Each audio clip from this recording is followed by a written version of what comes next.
देखो KGF chapter 2 के and में हमें दिखाया जाता है कि रॉकी सारा सोना लेके समुद्र के रास्ते से जा रहा था और गवर्नमेंट उसका पीछा कर रही थी, नेवी, एयरफोर्स, आर्मी, सब के सब। और फिर रॉकी चारों तरफ से गिर जाता है एंड फिर पीएम आदेश देता है कि शिप को उड़ा दो और नेवी वाले मिसाइल छोड़ते हैं और शिप को उड़ा देते हैं। और उसके बाद हमें दिखाया जाता है कि सोना के साथ साथ रॉकी भी समुद्र में डूब रहा है, लेकिन वहाँ पे ये कंफर्म नहीं होता कि रॉकी मर गया है या जिंदा है, बस डूबता हुआ दिखाई देता है। और आज की इस वीडियो में हम यही बात करेंगे कि अगर उस टाइम रॉकी जिंदा बच जाता तब क्या होता, क्या रॉकी दोबारा केजीएफ जाता या वो कोई और ही गेम खेलता, और केजीएफ चैप्टर 3 जब आएगी तो उसमें स्टोरी क्या होगी। हे देवा, देखना इस कुर्सी के लिए कोई और सर ना कटे। और आज हम सिर्फ ये डिस्कस नहीं करेंगे कि अगर रॉकी जिंदा होता तो क्या करता, बल्कि हम ये भी समझेंगे कि प्रशांत नील ने एंडिंग ऐसी बनाई ही क्यों। क्योंकि अगर तुम केजीएफ को सिर्फ एक्शन मूवी समझते हो तो तुमने आधी फिल्म ही देखी है। असली केजीएफ एक्शन की नहीं, प्लानिंग, सिंबोलिज्म और लेगेसी की स्टोरी है। और इसी वजह से रॉकी की एंडिंग आज भी मिस्ट्री बनी हुई है। सबसे पहले रॉकी की जर्नी समझते हैं कि आखिर रॉकी बना कैसे। रॉकी का सपना कभी केजीएफ का किंग बनना नहीं था, उसका सपना था दुनिया का सबसे पावरफुल आदमी बनना। ये सपना उसका नहीं था, ये उसकी माँ का था। मरने से पहले उसकी माँ सिर्फ एक लाइन बोलती है, अगर मरना तो दुनिया का सबसे अमीर और ताकतवर आदमी बन के मरना। और वही एक लाइन रॉकी की पूरी जिंदगी बदल देती है। सबसे अमीर आदमी बनूंगा माँ। इसी वजह से रॉकी मुंबई जाता है, गैंगस्टर बनता है, अंडरवर्ल्ड में अपना नाम कमाता है और फिर उसकी नजर पड़ती है केजीएफ पर। लेकिन यहाँ एक सवाल उठता है, अगर रॉकी का सपना दुनिया का सबसे पावरफुल आदमी बनना था तो वो सिर्फ गरुड़ा को मार के वापस मुंबई क्यों नहीं चला गया, उसने केजीएफ में रहना क्यों चूज किया। तो देखो इसका रीजन बहुत सिंपल है। चैप्टर 1 के एंड तक रॉकी को समझ आ चुका था कि पावर पैसों से नहीं लोगों से मिलती है, इसलिए पहले उसने मजदूरों का ट्रस्ट जीता, फिर गरुड़ा को मारा और उसके बाद पूरा केजीएफ उसके पीछे खड़ा हो गया। यही रॉकी और गरुड़ा में सबसे बड़ा डिफरेंस था। गरुड़ा के पास आर्मी थी लेकिन रॉकी के पास लोग थे, और जब लोग किसी आदमी के लिए जान देने को तैयार हो जाते हैं ना, तब उसे हराना लगभग इम्पॉसिबल हो जाता है। चैप्टर 2 में रॉकी सिर्फ केजीएफ का किंग नहीं रहता, उसका एम्पायर पूरी दुनिया में फैलने लगता है। गोल्ड, स्मगलिंग, इंटरनेशनल कनेक्शन, सब कुछ उसके कंट्रोल में आने लगता है। और फिर रॉकी एक डायलॉग भी बोलता है, The world is my territory.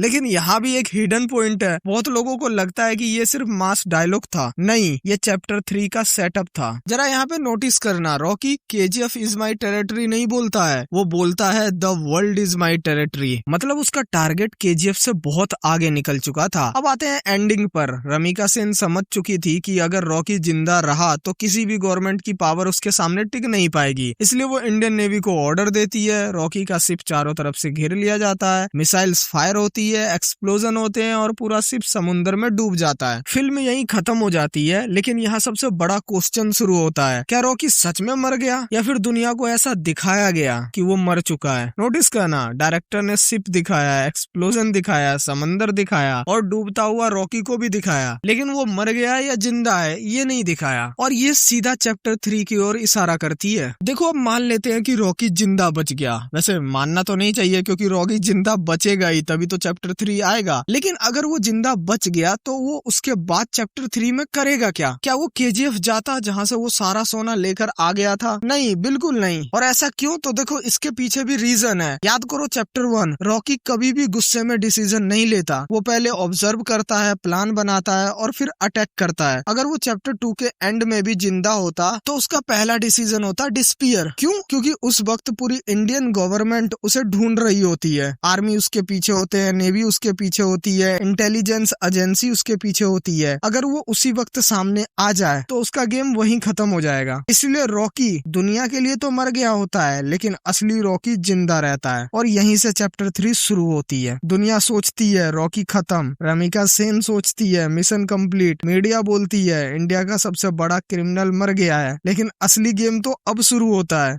मैं हमेशा जंग टालने की कोशिश करता हूँ, लेकिन जंग हुई तो जीतूंगा तो मैं ही। लेकिन एक और हिडन पॉइंट समझो, रॉकी को सिर्फ सरवाइव नहीं करना था, उसे अपनी आइडेंटिटी भी छुपानी थी। और याद करो चैप्टर 1, पूरे केजीएफ में घुसने के बाद भी किसी को पता भी नहीं चला था कि रॉकी कौन है। वो आम मजदूर बनकर रहता है, मतलब डिस्गाइज और पेशेंस ये रॉकी की सबसे बड़ी स्ट्रेंथ थी। तो अगर वो शिप से बच भी जाता तो वो वही स्ट्रेटेजी दोबारा यूज करता, नया नाम, नई आइडेंटिटी, नया कंट्री और नया एम्पायर। अब सोचो 5 साल बीत चुके हैं, दुनिया रॉकी को भूल चुकी है, लेकिन अचानक अफ्रीका के गोल्ड रूट्स पर अटैक शुरू हो जाते, दुबई के स्मगलिंग नेटवर्क टूटने लगते, यूरोप के ब्लैक मार्केट में एक नया नाम सुनाई देने लगता। कोई उस आदमी को देखता नहीं, बस उसका नाम सुनता है और धीरे धीरे अंडरवर्ल्ड में सिर्फ एक ही बात फैलती है, रॉकी इज बैक। और यहाँ एक और ट्विस्ट हो सकता है, रॉकी केजीएफ वापस लेने नहीं आता, क्योंकि केजीएफ उसका फाइनल गोल कभी था ही नहीं। केजीएफ सिर्फ उसका स्टार्टिंग पॉइंट था, उसका असली टारगेट था पूरी दुनिया। इसलिए उसने पहले ही बोल दिया था, the world is my territory. The world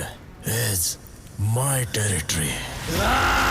सोचो, एक तरफ गवर्नमेंट, एक तरफ इंटरनेशनल माफिया, एक तरफ इंटेलिजेंस एजेंसियां और एक तरफ सिर्फ रॉकी, बिल्कुल चैप्टर 1 की तरह, एक आदमी पूरे सिस्टम के खिलाफ। लेकिन इस बार गेम केजीएफ का नहीं, वर्ल्ड का होता। और अगर प्रशांत नील चैप्टर 3 भी बनाते तो शायद रॉकी की एंट्री भी वैसे ही होती जैसे चैप्टर 1 में हुई थी। पहले सिर्फ उसका नाम सुनाई देता, फिर उसके काम, फिर उसका इम्पैक्ट और लास्ट में स्क्रीन पर धुआं हटा के रॉकी सामने खड़ा होता। सबको लग रहा होता कि ये आदमी मर चुका है, लेकिन रॉकी कभी मरा ही नहीं था, उसने सिर्फ अपनी मौत को अपना सबसे बड़ा वीपन बना लिया। देखो, अकॉर्डिंग टू मी तो भाई मुझे यही लगता है कि चैप्टर 3 में यही स्टोरी होने वाली है कि रॉकी पानी में डूबने से बच जाएगा, या फिर ऐसा हो सकता है कि वो डूब रहा हो पानी में और कोई आके बचा ले, ये भी हो सकता है। फिर उसके साथ वो रहने लगेगा और वहां से वो धीरे धीरे फॉरेन में शिफ्ट हो जाएगा, क्योंकि इंडिया में तो वो रह नहीं सकता। इंडिया में उसे गवर्नमेंट ढूंढ रही है, सारे सोल्जर ढूंढ रहे हैं, तो वो इंडिया में रह नहीं सकता, तो वो किसी फॉरेन देश में चला जाता है, जैसे दुबई, अफ्रीका, और फिर वहां पे अपना कारोबार स्टार्टिंग से खड़ा करता। एंड धीरे धीरे जब वहां पे उसका ब्रांड बन जाता, नाम बन जाता, उसके बाद वो इंडिया आता, इंडिया में फिर वो केजीएफ आता और फिर वो पूरे वर्ल्ड पे राज करता। चैप्टर 3 में मुझे ऐसा ही लगता है कि स्टोरी यही होगी। बाकी आपको क्या लगता है, चैप्टर 3 में क्या स्टोरी होनी चाहिए, मुझे कॉमेंट करके जरूर बताना। एंड अगर केजीएफ पे और वीडियो चाहिए, रॉकी भाई पे और वीडियो चाहिए, या आपका कोई फैन थ्योरी है या कोई थ्योरी कि ऐसा हो सकता है, ऐसा हो सकता है,